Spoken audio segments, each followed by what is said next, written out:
Cup নিয়ে তো অবশ্যই যাব, প্ল্যান আছে, এখনো ডেটটা ফিক্সড হয়নি, বাট খুব তাড়াতাড়ি যাবো ইনশাআল্লাহ। দল থেকে শিরোপা জেতার পিছনে কোনো বোনাস ঘোষণা করেছে কিনা? না এখনো পর্যন্ত না, অবশ্যই আশা করছি যে ভালো কিছু হবে। তো আপনার জন্য পার্সোনালি কতটা স্যাটিসফাইং এই চ্যাম্পিয়নশিপটা? না আলহামদুলিল্লাহ, ক্যাপ্টেন হিসেবে দল জিতেছে, অবশ্যই স্যাটিসফাইং। আমার মনে হয় ক্রেডিটটা পুরো প্লেয়ার টিমের। আপনার ব্যাটিংটা আপনি কতটা এনজয় করেছেন? পুরো টুর্নামেন্ট এনজয় করেছে। না আলহামদুলিল্লাহ, ডে ওয়ান থেকে তারা খুবই প্রফেশনাল কাজ করছে, প্রফেশনালিজম দেখাইছে।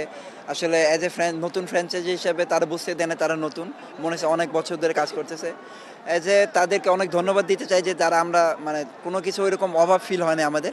সো পেমেন্ট থেকে শুরু করে ডিএ প্লাস বল, যখন যেটা দরকার পড়ছে তারা সব কিছু আমরা দিয়ে দিচ্ছে। দারুণ অনুভূতি আমাদের, কারণ আমরা চেয়েছি যে একটা দারুণ একটা ফেয়ার প্লে আমরা এখানে দেখতে চাই।